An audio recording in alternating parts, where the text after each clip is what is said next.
1992 by Dr. Subramanian. Chapter 1 The Known and the Unknown. It is a manuscript called The Festival of Forest, written by a sage by the name Shiv Baba, who undertook penance in the forest of Agastya Kudam.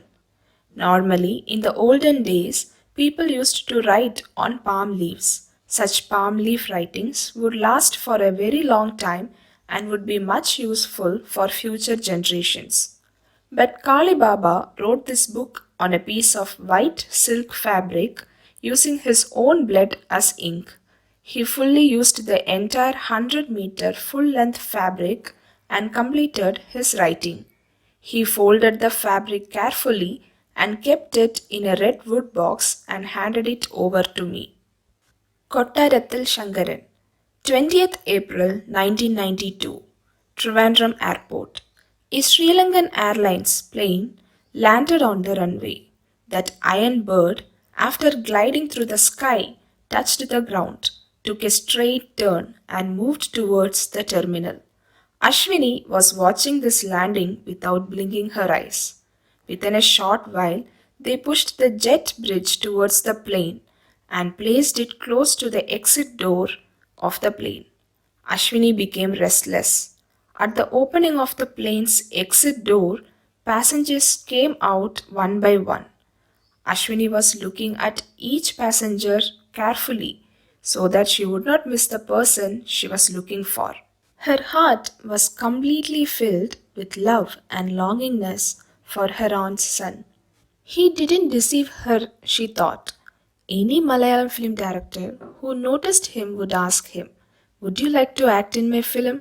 Such a personality. Trimmed moustache and the beard was like a superstar. Wearing a white t-shirt with words printed on it in red letters, "Forever Yours," and dark blue shorts indicating the Western style. A cooling glass looking like a round 1 rupee coin which said that I don't need years to hold.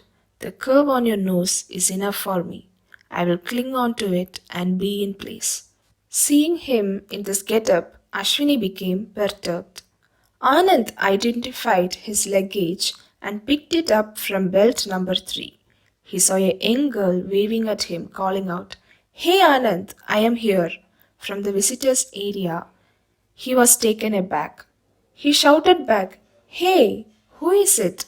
Ashwini?" "Who else other than me?" Ashwini replied. "Is it true?" "100% true." "Hey, my mom told me that I should not meet you hereafter. No chit chat, nothing with you." And so on. The way he said these, removing his spectacles, made her eyes well up with tears. She looked at him with fear. "What happened, Ashwini? Why do you cry?" Seeing this, Madhavan stood tensed. "Hello, Mr. Anand," he called out. Anand turned back to see who it was. He saw a tall, thin, and at the same time a handsome youth who came close to him. "I am Madhavan," he said, and extended his hands. Anand, to be courteous, extended his arms and shook hands. "Very glad to meet you. I was just waiting for this day to hand over Ashwini to you." As he said, Anand understood the meaning of it. "Yes, I am Ashwini's husband." "What?" "Please, we need not talk about anything here. We will go home and talk." "To home? I have booked a room in a hotel." "Not necessary. First, you should come to our home, and thereafter we can discuss everything." Madhavan persuaded Anand in a very soft voice. Anand turned back to look at Ashwini. Her eyes got wet. She was wiping her eyes before others could notice it. Her face was full of grief. It was so pitiful to look at her. Anand understood. Something might have happened that should not have happened. 1992. What was it? By Dr. Subramanian. Chapter 2 The Black Jasmine. "Baba, why are you giving this box to me?" Baba said, "I am giving it to you for a reason." Baba asked me to keep it safe with me. Again, out of curiosity, I asked Baba, Shall I read the contents in this fabric? It is not for you to read, said Shiv Baba.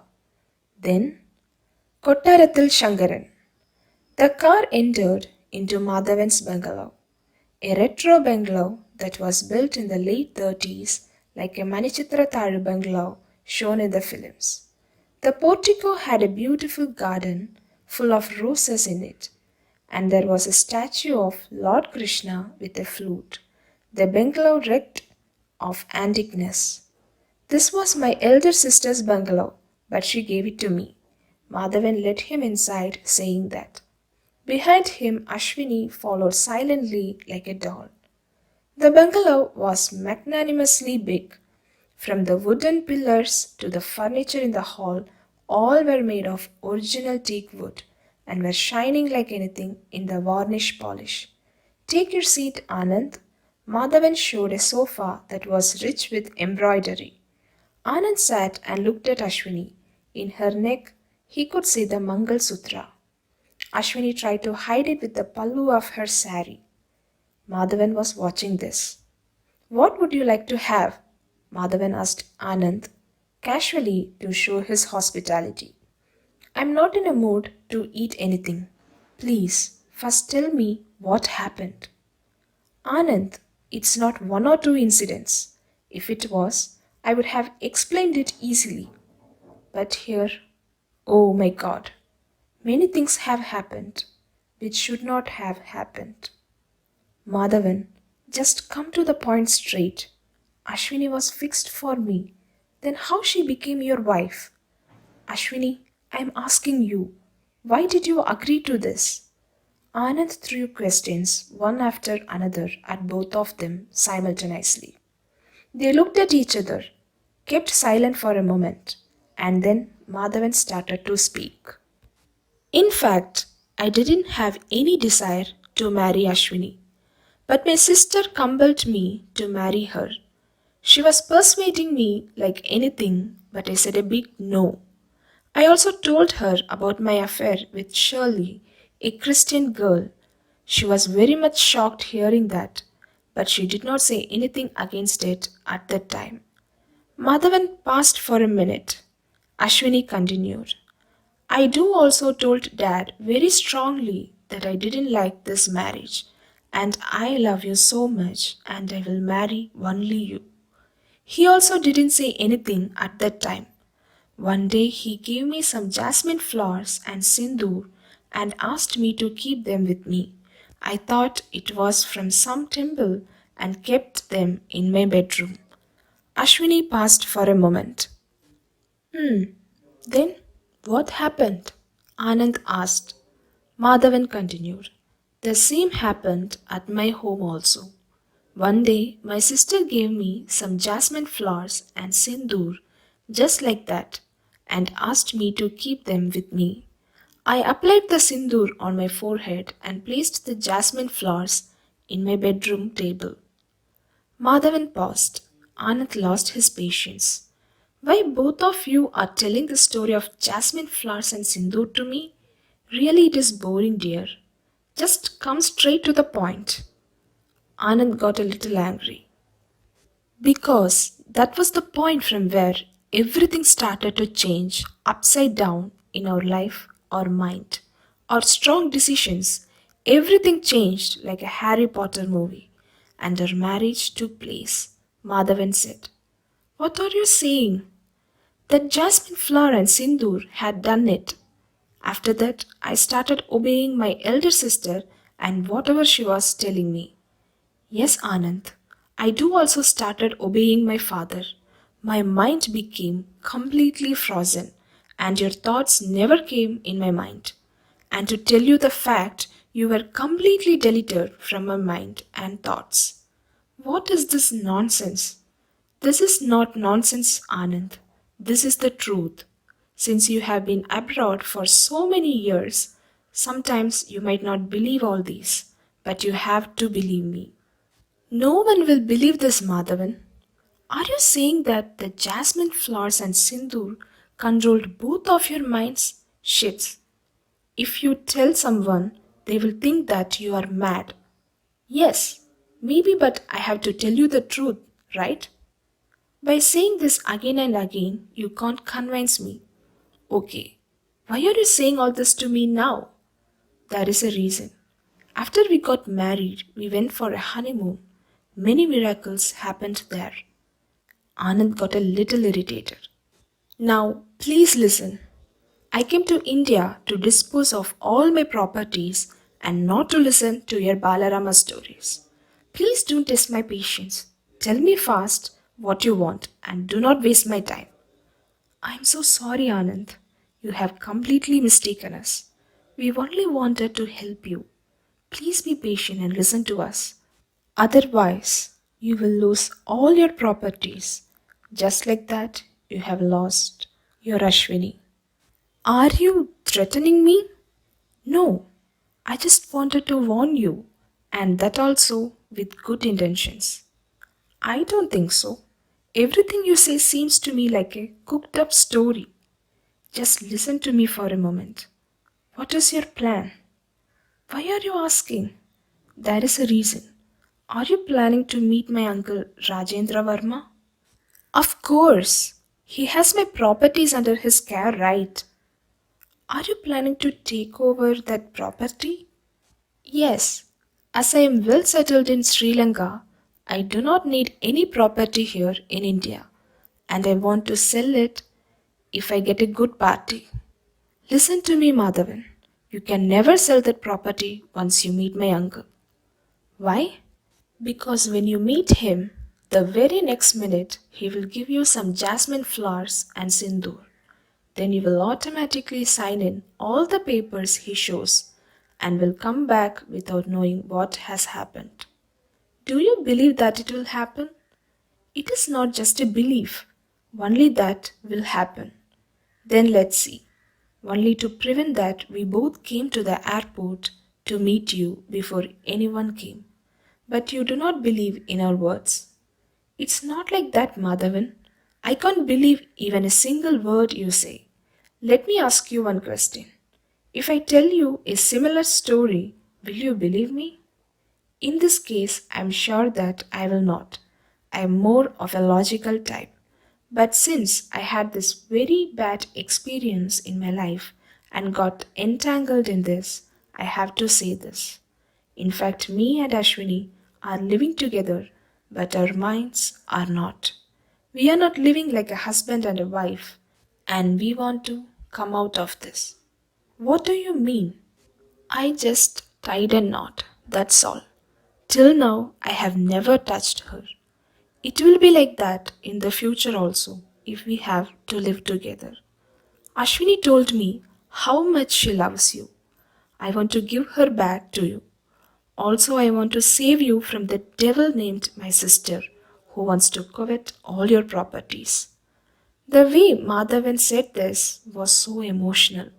Anand was forced to a position that he could not ignore Madhavan's words simply like that. So he asked, Okay, tell me, Madhavan, what I have to do now? Thank you for the understanding, Anand. Now you should know some facts before you meet Rajendra Varma. Sometimes it may be a little shocking for you, but I have to. You're thinking that your uncle is single, right? Yes, isn't that the truth? That was still last month. Now Varma is my brother-in-law. That is, my elder sister has become Mrs. Rajendra Varma. What? A marriage at this age? What to say, Anand? Nowadays, more marriages are happening like this. I never expected this.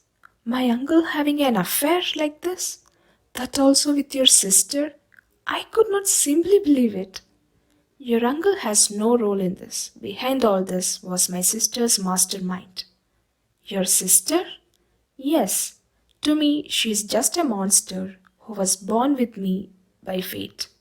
A devil who has wasted her life by believing in black magic and fortune tellers. What, Madhavan? Why are you cursing your own sister? Whoever it is, when they are acting so mean, they will definitely reap what they sow. Then, what you say is your sister has married my uncle? using some black magic, and that also for his properties worth in crores? Yes, Anand. Unfortunately, that is the truth. Please go and have a wash and come back, Anand. Let's talk while having breakfast. I have to share with you some other important information.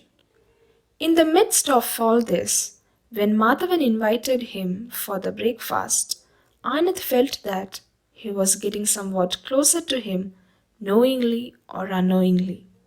Till now, he was listening to him half minded, but now he had become alert and all focused. He asked Madhavan where the restroom was and started moving towards it. Ashwini found Madhavan standing near her, a bit confused and restless. Noticing her looks, Madhavan said, "Don't panic, dear. We will make Anand understand everything, and we will also find the secret of that magical jasmine." Madhavan consoled her. Ashwini, with folded hands, whispered, "Oh God," and prayed 1992 earnestly. By Dr. Subramanian. Chapter 3 Lakshmipuram Days. You have to keep this box very confidential.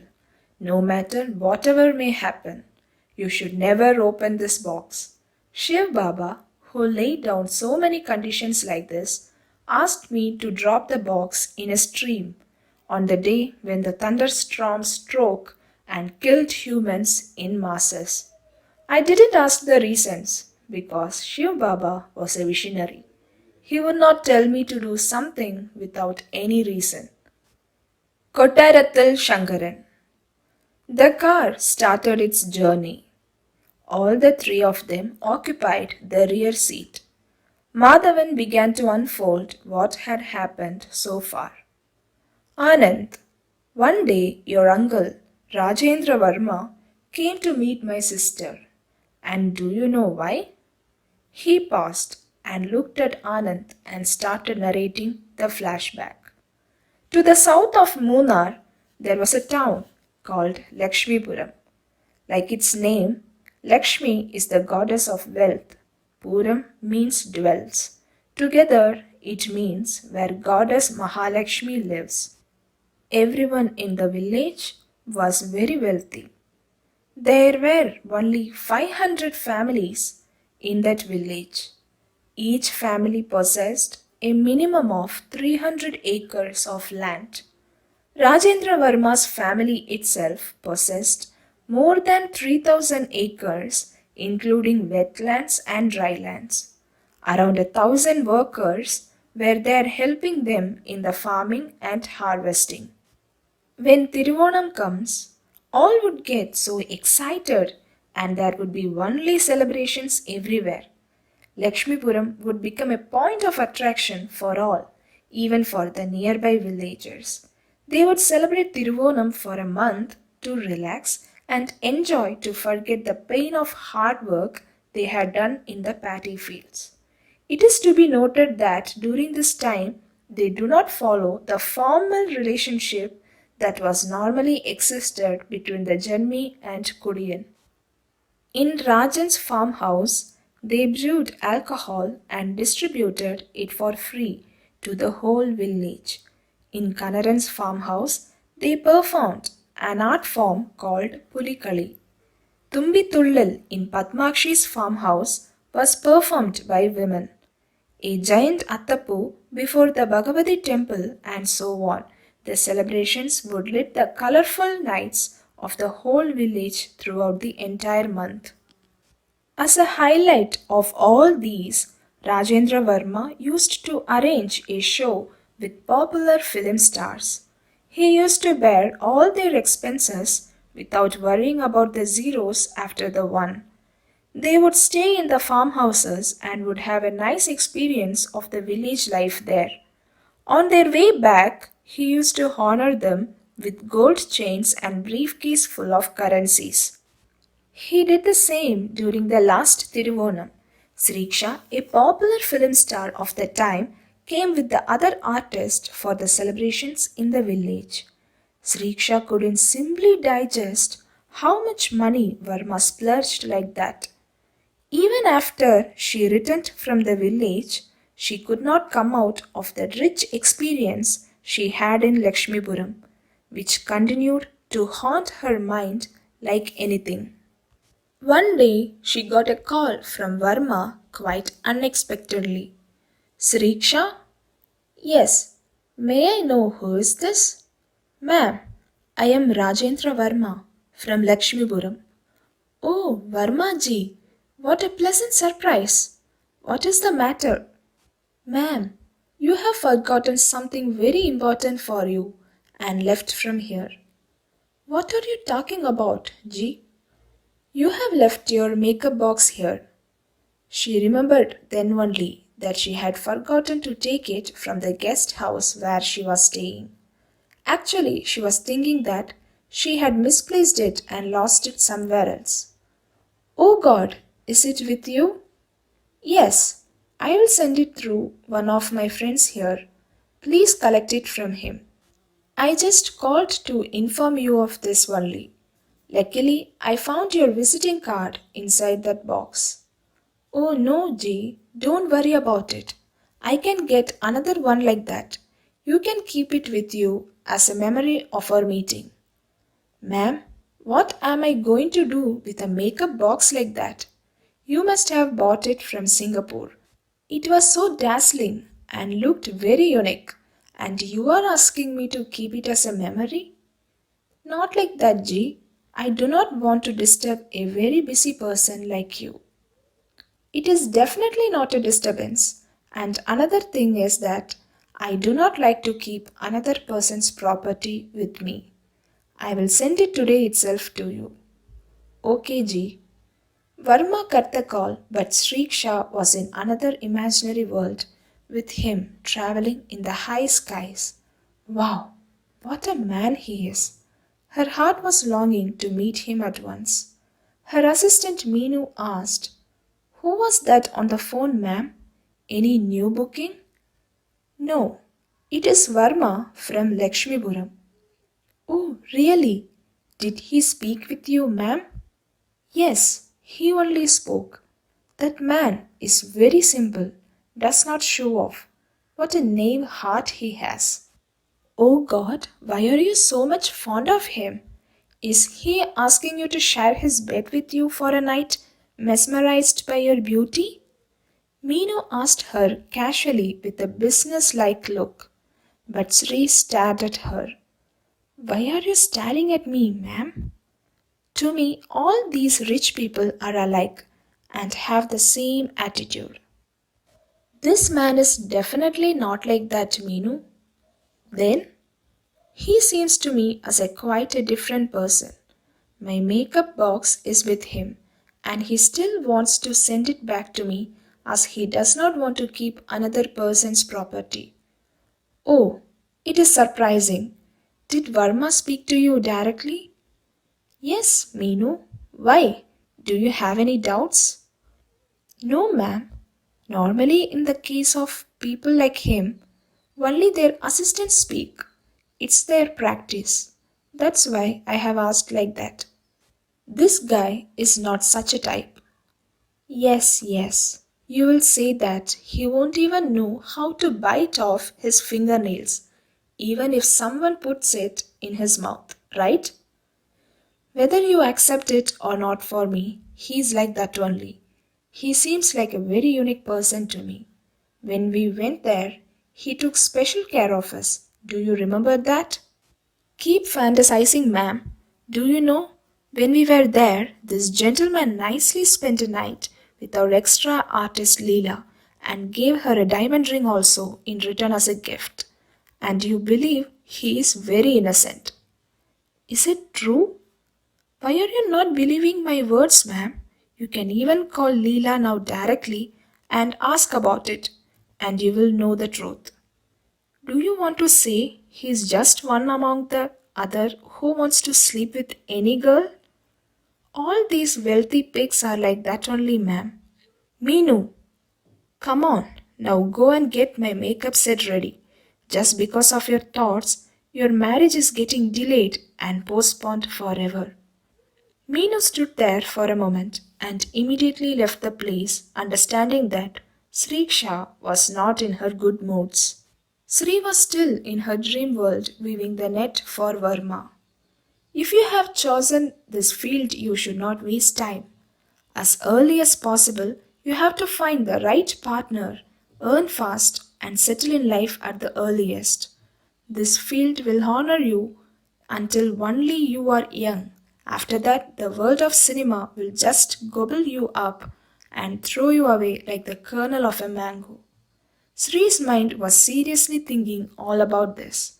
When the thoughts of Leela came into her mind, she became very furious and wondered how Leela became so close with Varma and made use of that chance to go ahead of her. She just rolled over and over in her bed without sleep.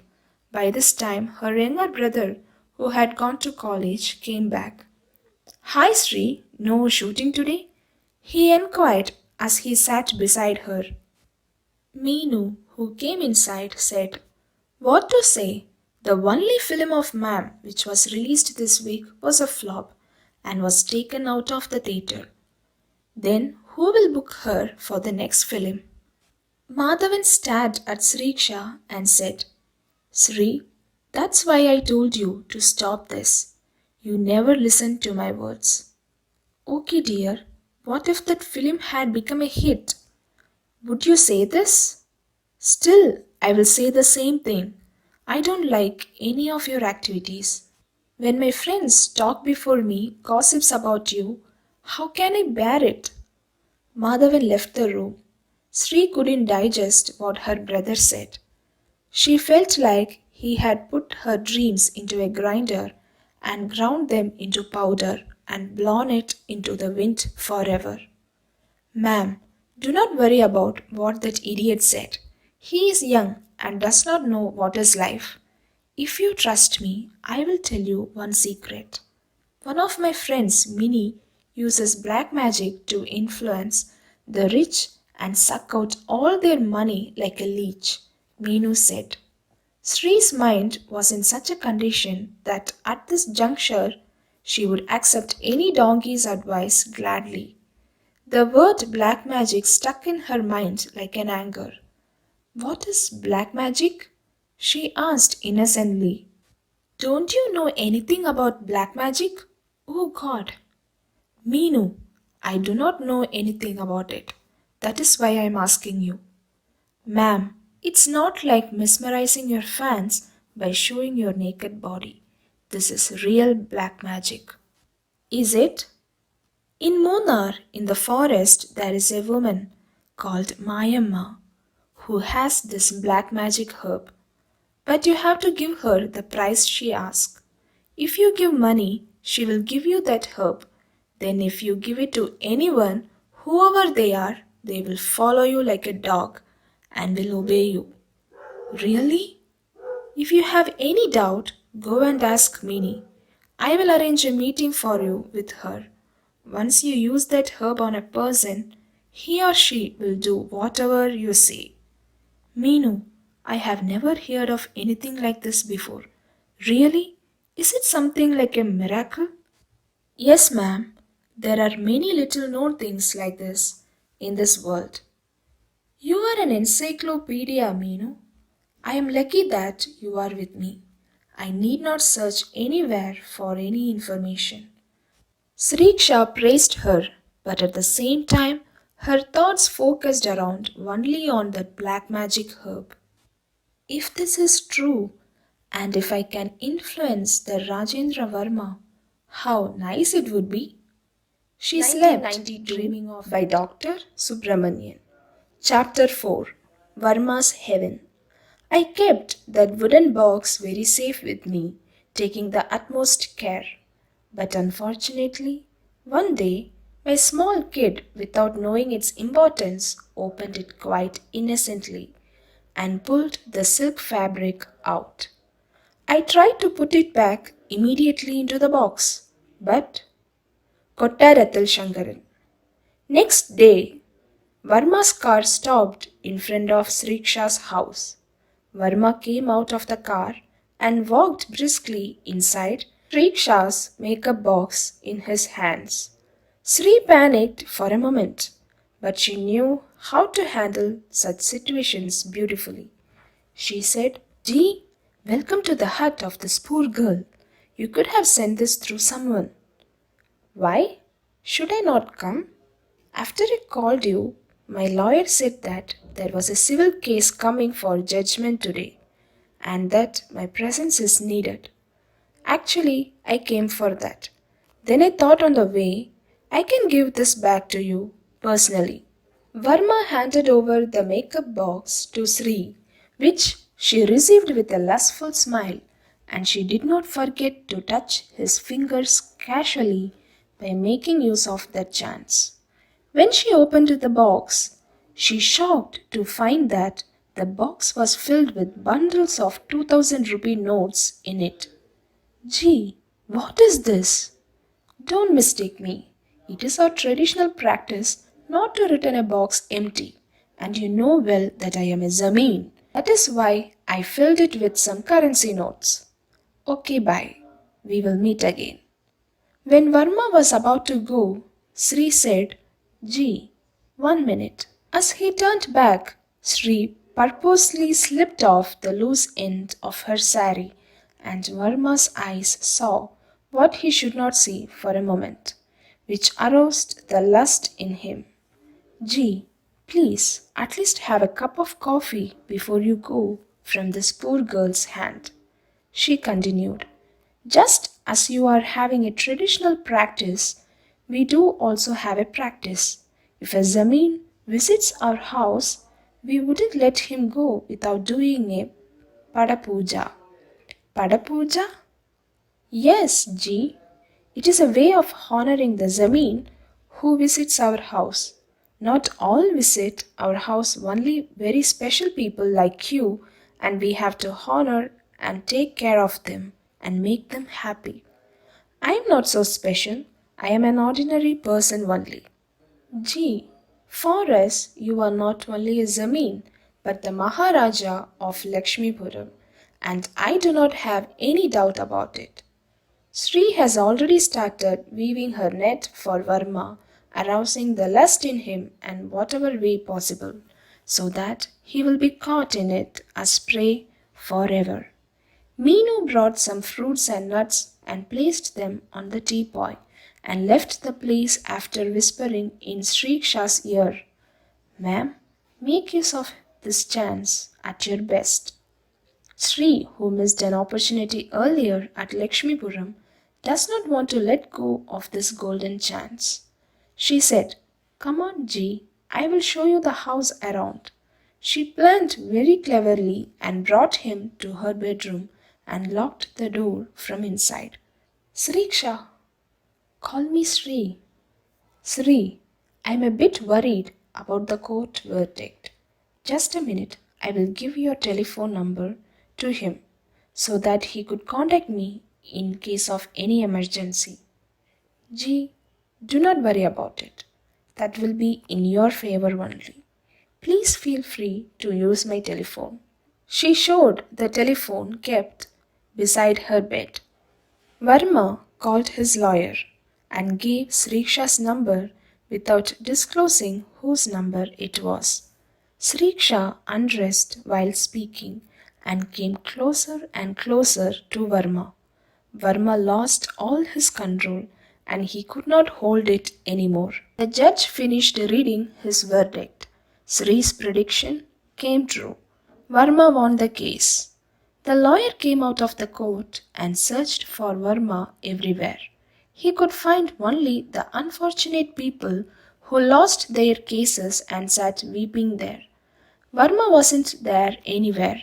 He called Varma, but the phone was ringing and no one attended. At that time, Varma was very busily engaged in finishing the second round of the blue vodka, keeping company with Sriksha. The telephone kept on ringing and Sri attended it. She asked, May I know who is this? The lawyer was quite surprised on hearing a woman's voice. Is Varmaji there? Who are you? I am his lawyer. I would like to speak with Verma ji for a minute. Not answering his question, she continued. Oh, lawyer, has the verdict come? Sri asked him very casually. It came. We have won. We got back all the properties, but I have to pass on another important message to Verma ji. May I know who is this? Could you please give the receiver to Verma ji? I told you that we will win. She gave the receiver to Verma. Tell me, Iyer, he asked the lawyer in his style. Gee, a good news for you. We have won. Oh, is it? I don't know why, but today I feel it's my lucky day, said Verma. Sri kissed him on his forehead. Ish! Sri, keep quiet. I'm talking with him, right? As Verma blabbered. The lawyer could understand the situation. Gee, where are you now? In heaven. You can also come and join with me. Gee, be serious. This is not the time to play with. You might have won the case, but it seems like some things are going on behind the curtain to put your life in danger. What are you blabbering? Your enemy, that Shekhar Verma, has come with a witch to the court. Nonsense. A witch? Who is that? She is a professional black magician and she looks very dangerous. It was good that you didn't come to the court today. If you had come, she would have taken the sand underneath your feet and might have used it for doing black magic against you. What is this nonsense, shits? Black magic? I do not believe in all this. Yeah, even I do not believe in all this. But I have seen in some cases the people who have won were completely destroyed by the people who have lost by using black magic. That is why I warned you, G. You should be on the alert. Okay. Where are you now? I am now in the court. You don't come here. I don't think that they will spare me also. That witch was staring at me continuously for some time. Why are you like this, fearing about black magic and all? What era are we in? Don't be so foolish and ignorant. Okay, where are you now? I heard a lady's voice. Oh, that is Sriksha. Sriksha? Who is that, G? That is none of your business. Okay, sorry, G. I have to meet you and get some signs, and it is very urgent. Okay, then. I will ask her to tell you the address. You can come here and meet me. Okay, G. Verma gave the receiver to Sri. She told the address and placed the receiver in the telephone and looked at Verma as if she was very much worried about what all had happened. Gee, you were talking something about black magic and all. I am quite worried about you. Oh, that is nothing, Sri. My enemy, he is a lunatic. In the angst of losing the case, he wants to take revenge upon me by doing some black magic. Who is your enemy, G? My uncle's son, Shekhar Verma. When my grandpa died, we grandsons could not come into an agreement with regard to the division of our family properties, and the issue went to the court. Now he lost and I won. That anger is with him. Gee, you shouldn't take it lightly, Sri said. What can I do? In life, you should understand one thing. What has to happen will happen. Now, how did I came here? Did you expect that I will come? What Varma said made Sri too think and rethink many unsaid versions of it. 1992 by Dr. Subramanian. Chapter 5 Black and White. While keeping the silk cloth back in the box, unknowingly my eyes focused on the cloth and read the lines starting with the title, The Festival of Forest. The first line in it was, Think about the forest every day. The forest becomes smaller than the smallest and bless you. The sky becomes larger than the largest and blesses you. When I read it, I couldn't understand anything, but at the same time, the guilt of disobeying the words of Shiva Baba pricked my mind. Kottarathil Shankaran. On hearing a car horn, Meenu looked outside through the window. The lawyer parked the car and came out. Meenu received him with a hidden smile and took him to the hall. Come, come, Varmaji is here only. Who are you?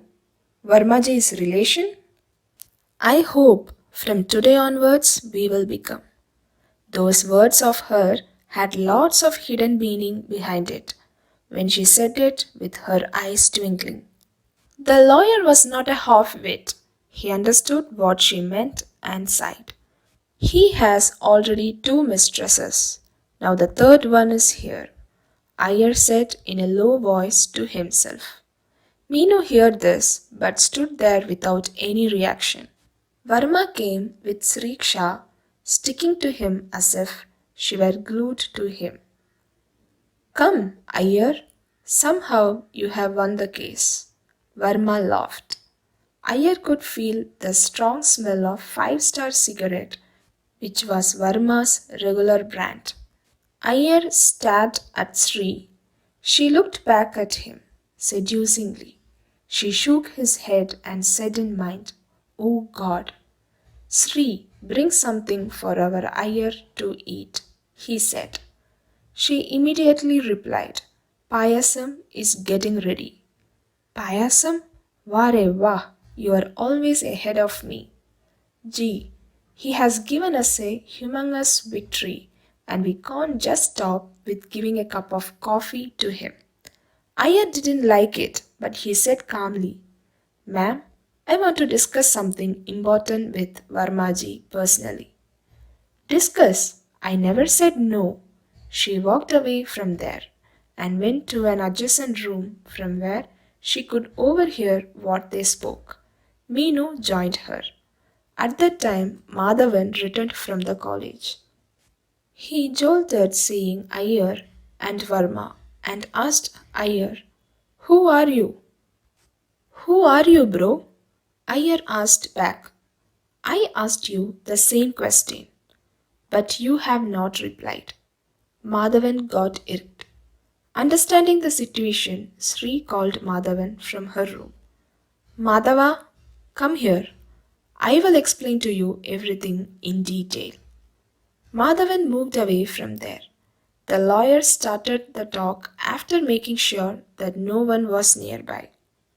Gee, what's this? Do you know these people before? No, only today. What's this, G? You should be very careful. You should not take any risk. It's okay. I know what I am doing. You need not advise me in this. G, your enemies are clever and they acted very fast. They are in search of you and will find you any time. Why? To kill me? They know how to kill you without any trace, and that is my worry. I discussed what you told me over mobile to Sri. She said that she will take care of this. What are you saying? Sri knows a woman in Munnar forest who can handle any level of black magic. So do not worry about it. She will handle this. While the lawyer and Varma were seriously discussing this, Sriksha was convincing Madhavan in her room. Look, Madhava, I have got a nice landing place now for a lifetime settlement. Varma promised that he will marry me, and he is a millionaire. Sri, what is your age and his age? Dear, age is only just a number, and an actress who wants to settle in her life should not look for it. She should only look for money and money. I don't like this at all. We can go and beg instead of this. Don't get so emotional. What you are saying is suitable only for stories and not for real life. Remember, you can also go to Canada for higher studies. He will send me to Canada for higher studies? You wait and see what all can I do. I don't know, but I don't like your activities. I'm a bit scared of seeing all this. Madhava, be calm. Your sister has just started her journey through the right path just now. Meenu shut off his mouth by saying this. In the midst of this, Varma called Sriksha and she came running. The lawyer looked at the way she came so fast and was a little shocked. Sri, Iyer is a little worried about my safety. Apparently, my enemies are looking for the sand underneath my foot. Let them look for it, G. You don't go outside from here. I will take care of them. Sri, go with Iyer. You said that you know some women in Mona, right? Yes, G. If Iyer is ready, I will go with him now itself to meet her. Let's get going now. Probably they might have come here also, following me. Okay then. I will ask Meenu to go outside and find if someone is observing our house. I will go and look right now, Meenu said. Be careful. They should not know that you're watching them. Meenu just laughed hearing that. She took a wire basket in her hand and went outside as if she was going for shopping. There was a departmental store at the end of the street. Meenu walked towards that store. She carefully observed the street. On one side of the road, a group was waiting in a car. There was a lady in the car wearing a black sari looking very indifferent. Meenu went to the store and bought some vegetables for namesake. While returning, she looked at them once again. The lady in the black sari glared at her aggressively. Meenu got afraid and walked extremely fast towards the house. When she reached home, Varma, lawyer, and Sri looked at her anxiously. Ma'am, I saw a group waiting in the car. Didn't I say there was a lady in a black sari inside the car? Iyer asked. Yes. Oh my god, her eyes, so hypnotic. Ma'am, we have to be very careful. They shouldn't see us when we go out. Don't worry, lawyer sir. We will go out through the back door of the house. Meenu, take care of Varmaji. Sriksha got ready to go with Iyer. Madhavan could only stand as a witness for everything. He asked Meenu about what's happening there. Where is she going with that lawyer? They are going to meet one, Mayamma. Why? That Varmaji's relatives are planning to do some black magic on him, and ma'am wanted to save him. Black magic? What's that? Who knows? In short, it means destroying a person using some negative forces. Mere superstitions. Madhavan, the person who is affected here is a millionaire, and he is very much afraid of it. Some people are even afraid of cockroaches. Understand that any type of fear is not always true. So, you don't believe in this? A well educated person will never believe in all this. That is your belief. If it is a superstition, only money will be lost. But if it is real, then it is the life of a person that is at stake. I am not with you people. You do whatever you like. Saying that, Madhavan left. Outside, Iyer and Sriksha were moving in a car very fast to 1992 Mayamma by Dr. Subramanian. Chapter 6 Mayamma and Mayakutti. Although my conscience whispered a big no, my unquenched thirst to know the unknown forced me to read whatever was there in that silk fabric. I started reading. It was written, among the forest, Agasthyakudam is the one with full of rare and unique medicinal herbs. In this forest, you could find plenty of Arugambul, which has unique medicinal properties. The name Agasthyakudam made me think and rethink for a long time.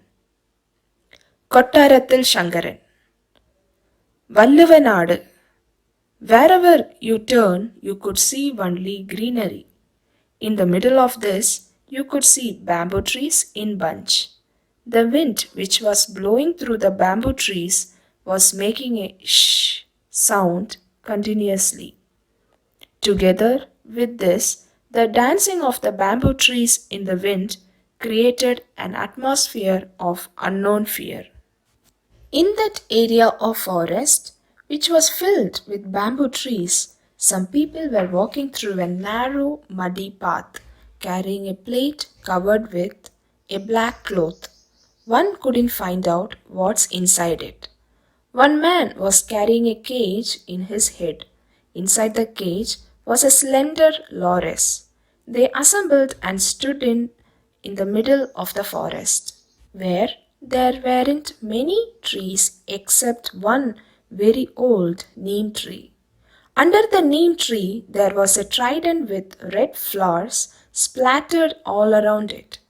They placed all the plates before it in order to properly cover with the black cloth. The man who had the slender loris cage also placed it there. Shall we start? A man asked. An elderly person among them nodded. Next minute, they came one by one, took the plate, and started a circumambulatory walk around the neem tree. Now, one man lighted a diya before the trident. The diya was made up of a skull cap.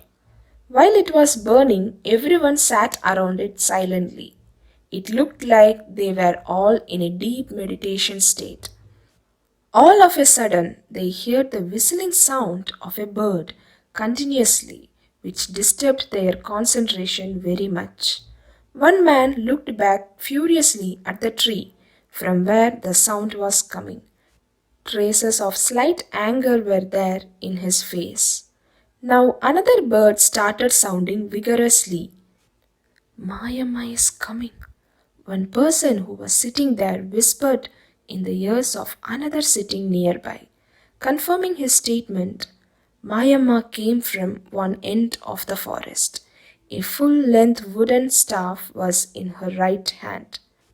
She was blouseless in her dark green sari, covering up to her ankles.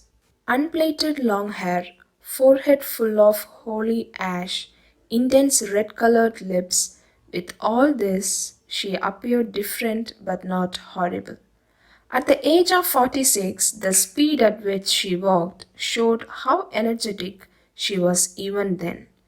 The people who were sitting there noticing her arrival stood up in a hurry with respect and fear. Mayama, who noticed this, smiled egoistically. She asked them to sit, but no one was prepared to sit. Finally, she came near them and looked at all of them. Mayama, we bow down to you. Good. Have you brought everything? Yes, we have brought everything, Mayama. She took the black cloth off from the plates one by one. In the plates, there were sliced lemon pieces, whole lemons, and stinking excrement. Seeing that, some people turned away their faces. Mayama laughed at them and said, No one will like this, I know, but this is my main weapon with which I control people who cannot be controlled otherwise. While saying this, she pulled out the slender loris outside. It got scared and recoiled in her arms.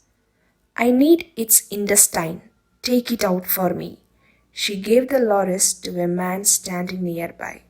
He picked it up and cut its stomach with a penknife without any emotions or feelings.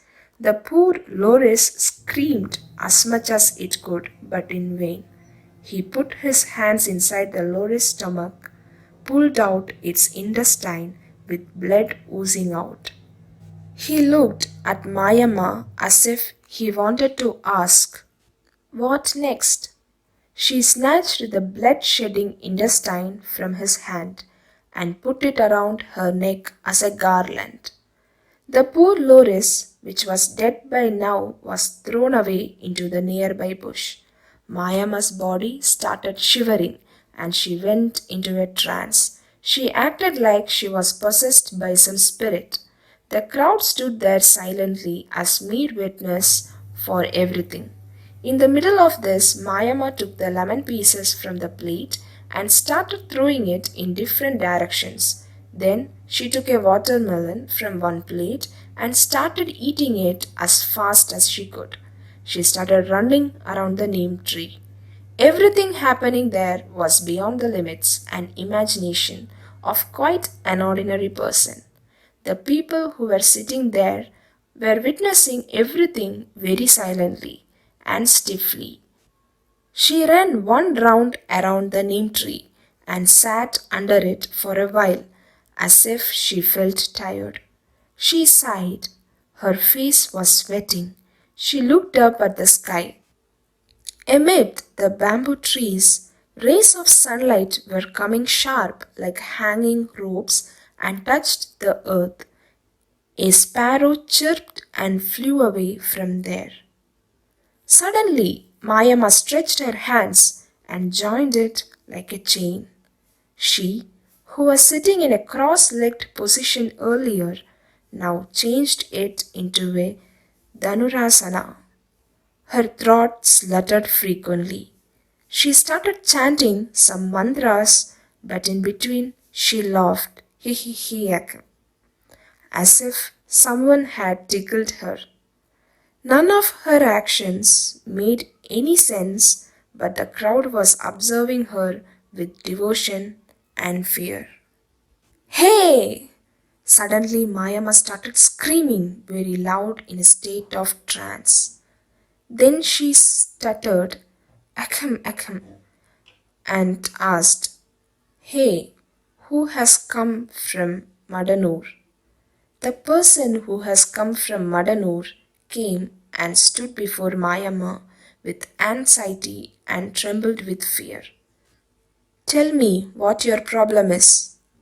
My relative's son, Mayama, he is in Madanur. What did he do to you? He raped my daughter so cruelly, without any mercy. She was considering him as an elder brother and was very close with him. Then what happened? He says that he has not done it and that we are blaming him purposely. Is it true? No, Mayama. He is lying. He ruined my daughter's life and the whole village is now laughing at us. He should be punished, Mayama. Do you want him to realize his mistake or suffer for it? He has to suffer for the mistake he has done. He will suffer. I will take care of him. From now onwards, he or any one of his family could eat nothing. From now onwards, whenever they touch the food to eat, it will become excrement. I prostrate before you, Mayama. Mayama's session was over. She stretched her body and screamed loud, Maya Kutti! With a sigh. At the same time, the plate with the excrement vanished from there to everyone's surprise. All of you can go now. When you go, don't turn back and look. Even by mistake, if you look, I will not be responsible for your life. Come on, all of you. Vacate this place immediately. This is Mayama's order, she said. They got up. They prostrated before Mayama and placed bundles of currency notes in a bronze plate which was kept before her and walked away from there without turning or looking back. Mayama got up and started walking in the opposite direction of where others went and vanished into the forest. The place where the slender loris was butchered and thrown away, a sandstorm came and took away its meat and plates kept there. The presence of an invisible force was felt there. Madanur. That old tiled house was in a busy street in the village. There were jasmine plants before the house, and the backyard was full of banana trees. Inside the house, the family members were sitting in a row, waiting to take their lunch. Banana leaves were there kept ready before them, and one girl started serving rice. Suddenly, she shrunk her face as she smelled some very bad foul smell. Even the family members who were sitting there felt the same.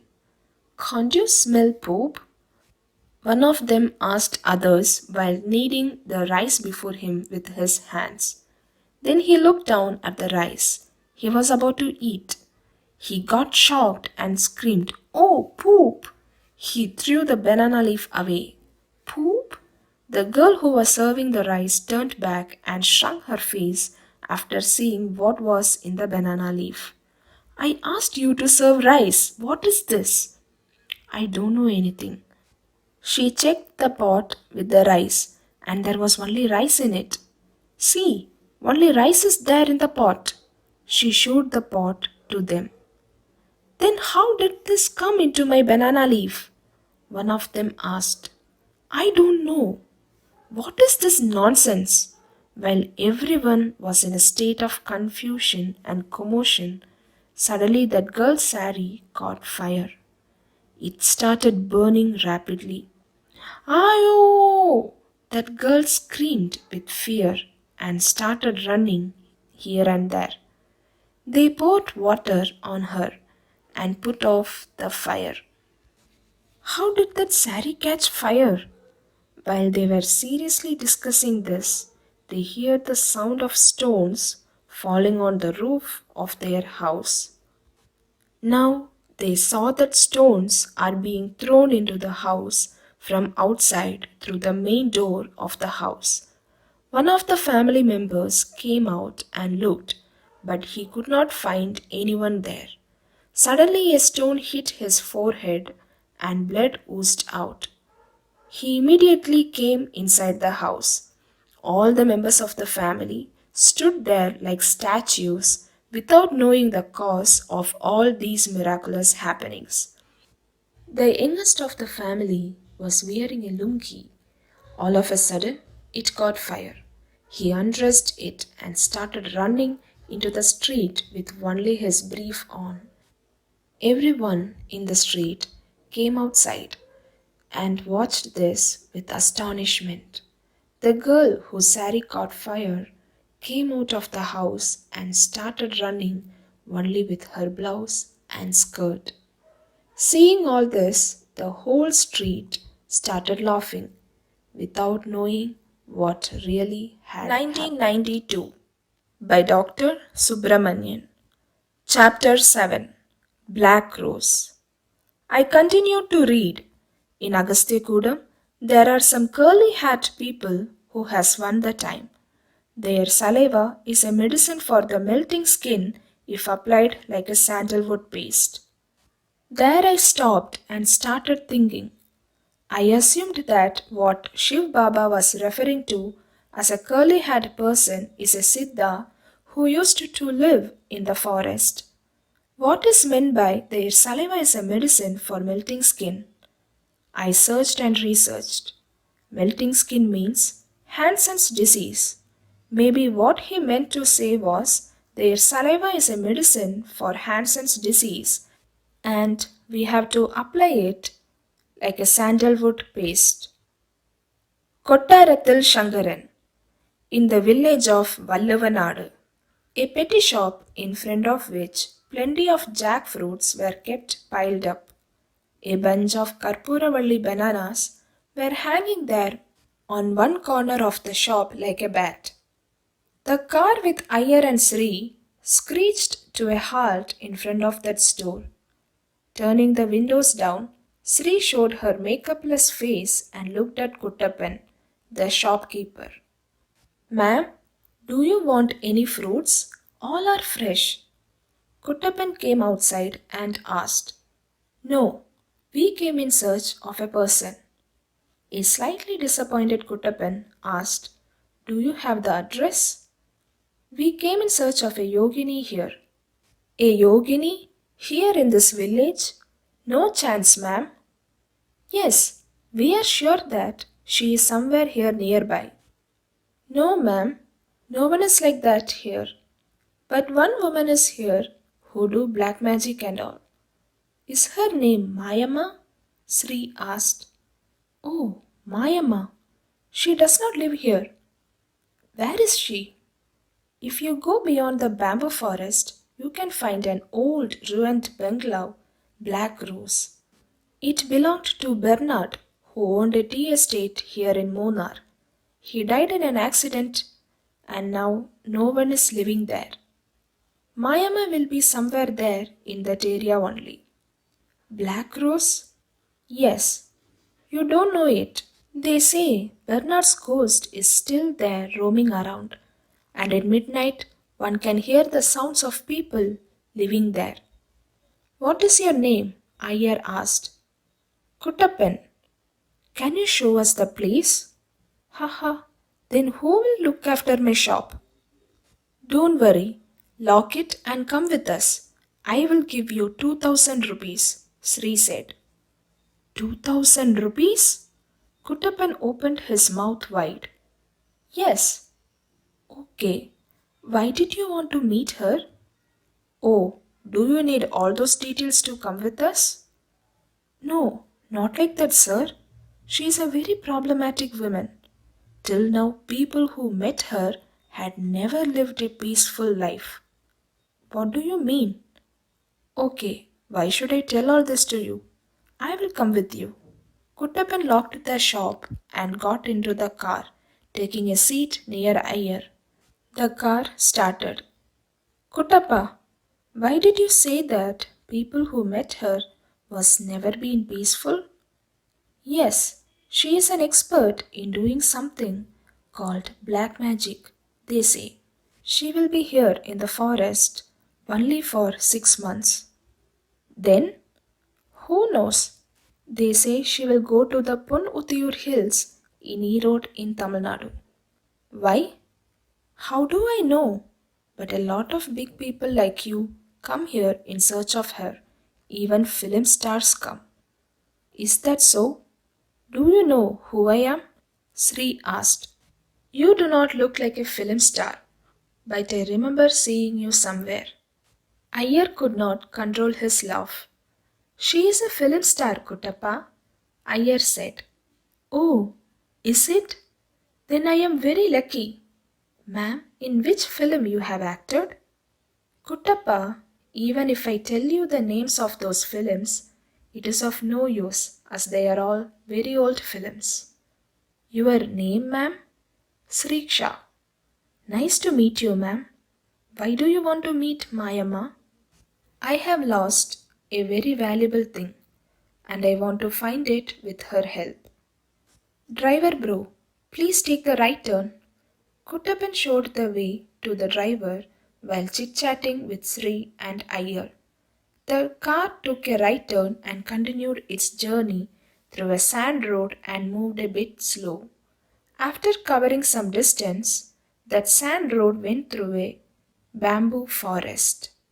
Bro, go, this way only. Kuttappan was giving directions to the driver. The car went through the forest road very silently. On the way, they passed through the place where Mayama used to conduct her rituals. The skull lamp was lying there under the neem tree. Ma'am, normally we, the village people, don't come here. Only Mayama and her group will come here. Sometimes people who come to meet her will also come here. Is she powerful? Powerful means? Kuttappan asked innocently. I just wanted to know whether she could perform any miracles. I don't have such experience. But once she came to my shop and asked me for a tender coconut. I told her it is 30 rupees. After taking it, she didn't give me any money, and out of fear, I never asked her to. But she told me that a person will come soon and will buy 10 tender coconuts from me. And like that, It had happened. A person came and bought 10 tender coconuts from me and gave me a 500 rupee note. When I told him that I do not have change to give back, he said to keep the change with me and left. Maybe Mayama has sent him to you to purchase those tender coconuts from you. No, ma'am. I asked him that, but he said that he do not know anyone by that name and left. Quite surprising, Sri said. Mayama often do this to people whom she likes. The car was swiftly moving through the forest road. On the way, at a distance, they could see a very old building in a dilapidated condition. Bro, please stop the car, Kuttappan told the driver. Ma'am, can you give me my money? Have we arrived? Is it that bungalow? Yes, but I am not coming inside. Sri opened her purse and gave him a 2000 rupee note. He stared at the note as if he was seeing it for the first time in his life. Hey, it is not a fake note, it is original only, she said furiously. So he immediately left the place without saying anything. They got out of the car and started walking. It was a very old bungalow in a dilapidated condition. A fully ruined bungalow. The seeds which were lying in the bird's shed had grown up into big plants, covering the entire place, making it fully green. The place was so silent, except the sounds of some birds roaming around. Iyer got a little scared and said, Ma'am, what is this? It looks like a ghost bungalow in the movies. Iyer, these kinds of people prefer to live in places like this only. Minnie already told me about this, so I expected this, Sri said. Both of them walked silently. Iyer saw Sriksha grabbing her saree's pallu and pulling it around her waist tight. Her short blouse exposed her sandal-colored waistline, which made Iyer to lose his mental balance for a moment. Sri, who noticed this, thought that there is no one in this world without lust.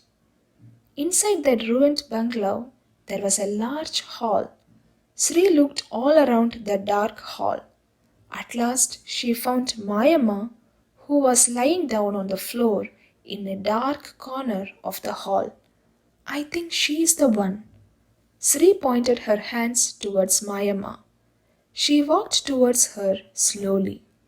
The sound of her footsteps echoed in that empty hall. When they came close, Mayama stood up. Mayama? Sri asked. Come, Sri. Mayama called her by name to her surprise. How do you know my name? Sriksha asked. I do also know why you are here. Is it? Sri, I know that someone is behind that zameen of yours for the sand underneath his feet. Yes, you're absolutely right. Sri nodded her head with a smile. Iyer was standing there speechless, like a statue, as he was not able to digest what was going on there. Don't worry, Sri. I will take care of everything. But this will cost around 26 lakhs. Can you afford it? When Mayama told her fees directly, she looked at Iyer. A shocked Iyer asked with his wide open mouth, 26 lakhs? This is not a very big amount for that zameen. Otherwise, what will happen is he will go nuts ripping his shirt and will live like that for his entire life. Is that okay? Oh, no. We have come here to avoid that and to save him. Then why do you hesitate? Okay, Mayama. We will give you what you ask, but nothing should happen to him. If I said I will take care means after that nothing will happen to him. And remember, no black magic will work where Mayama works. That's what we want, Sri expressed very strongly. We haven't brought that much amount with us, Iyer said. It's okay. I will come with you. I will do the needful and give me what I demanded once we reach your home, Mayama said. Of course. So, are you coming with us now? It is your wish whether I should come with you or not. Mayama said very casually. Both Sri and Iyer looked at each other. What are you thinking? Are you afraid of taking me to your home? To be frank, yes, Sri replied. I am not a witch. I am a yogini who knows how to use magic for good purposes. If I come to your home will only prosper and you will succeed in all your endeavors in your life. Okay, Mayama, we agree for your conditions. Let us go, Iyer said. Mayama got ready with her worn out shabby white cloth bag and wooden staff. Come on, she said. They started walking through a narrow and muddy path. Mayama, why are you staying in this ruined bungalow? Sri asked. I love silence. Don't you have a home? Whoever comes to meet me, their home is my home. Okay, Mayama. In the rainy season, how can you live in this old dilapidated bungalow? Rain, wind, even fire won't harm me. Do you want to see that? Mayama asked. Both Iyer and Sriksha stood a bit confused. Hey, Iyer, take out that lighter from your pocket and light it, Mayama said. Iyer took out his lighter and lit it. Mayama showed her index finger in the fire for a while, but nothing happened. To Iyer and Sri, it seemed like a magic show. Seeing their reaction, Mayama laughed. I control my lust by eating Naxvomica. I eat the leaves of the milkweed plant and the poison never affects me. The heat of the sun never touches me as I eat the crust of the Deepajyoti tree. What is all these? Sri asked with curiosity. Herbs.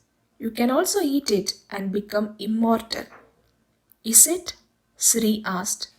Before Mayama answered that, Iyer asked the driver to bring the car and they started their journey towards 1992 by Dr. Subramanian.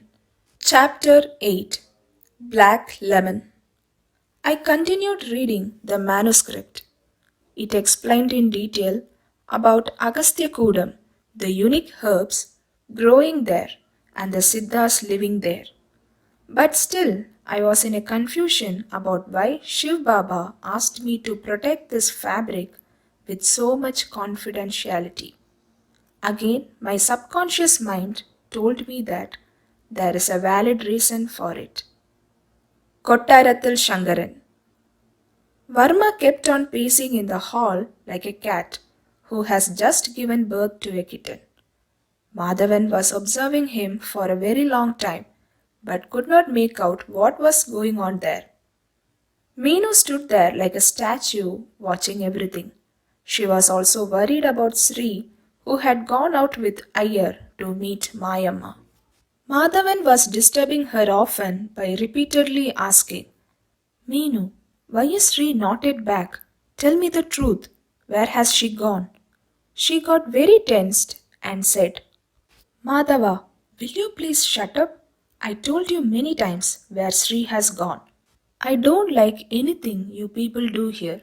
This fellow, who was a stranger till yesterday, has now become one of your close relatives all of a sudden. Madhava, don't talk like that. Whether you like it or not, he is going to become our close relative very soon. Hey, Meenu, mind your words. If tomorrow another fellow comes who is richer than this Verma, you will tell me that he is also our close relative. Remember, if you are like that only, you can go to Canada for higher studies, and this house will have sufficient money to live with. Meenu expressed herself very strongly. In the midst of all this, she never forgot to take care of Verma by providing him with Bournvita and Horlicks. Evening 5 o'clock. Meenu, please go and check whether they are still there, Varma said. Again, she went back to the store to check, and to her surprise, she found that the woman, the black sari, and the other people with her were still there waiting in the car. This time, the woman in the black sari called Meenu by name and asked, Hey Meenu, is that Varma still there? Varma? Who is that? I don't know anyone by that name. Are you trying to spy on us? I can even see through the walls. Have you ever heard of Tandra? Who knows? Hey Meenu, I know well that Sri has gone to meet one yogini and that she went through the back door of your house. Tandra's words hit Meenu like a sharp arrow and made her stand dumb for a minute. She stammered, that. Haha, you poor girl. You do not understand the power of Tandra. If only I put a magical knot on you people, then only you will understand who I am. While Tandra was saying this, Meenu started running from there as fast as she could. After she left, Tandra bent down and took the sand from the ground where Meenu was standing. Meenu came inside the home, started wheezing. She felt like someone was pressing her very hard in the chest. She wobbled and stood before Varma, who was relaxing comfortably on a sofa. Seeing Meenu in that condition, he asked, Meenu, are they still there? Varmaji, they are there only, but. She tried to say something, but only some obscure sounds came out of her mouth, like ra, bla, tha, and she couldn't speak normally. She wanted to speak, but her tongue was not cooperating with her as she wished. The next minute, she fell unconscious. Madhavan, who was watching this, stood there in shock without knowing what to do. Varma took a glass of water and sprinkled it on Meenu's face, but nothing happened. Madhavan couldn't understand what was happening there, and he stood silent watching everything. Bastards! They have started their work by using black magic on her. From what Varma said, Madhavan understood that somebody has used black magic on Meenu. At the same time, a car came inside through the front gate very fast. Sri and Iyer came inside with Mayama. Once she entered the hall, Mayama's eyes got focused on Meenu, who was lying unconscious in one corner of the hall. A slight, quite unexplainable smile was there on her face. Sri, Meenu went outside for something and came back just now only. Immediately after coming back, she fell unconscious, Madhavan explained. Sri looked at Mayama as if she wanted to ask, what next? Mayama didn't speak anything. She took a pinch of holy ash from her shoulder bag and applied it on Meenu's forehead.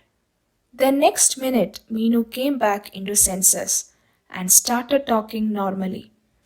Sri fell on her knees and prostrated before Mayama.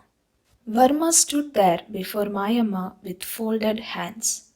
You people need not have any fear. I have come here to protect you all. If you obey me, no harm will come to you, she said in a commanding voice. We will, Mayama. From now onwards, whatever you say, that will be our Veda. That car is waiting. Before Varma finished his words, a lemon dropped down from Mayama's hands and started rolling out. It rolled down and down the steps of the house and continued its journey towards the road. At times, it was jumping like a little rat and reached in front of the car that was waiting outside the street. Madhavan, who came outside and was watching all these, couldn't simply believe his eyes. The lemon just stopped in front of the car in which Tandra came. The next moment, that car started going in the reverse direction and vanished from there.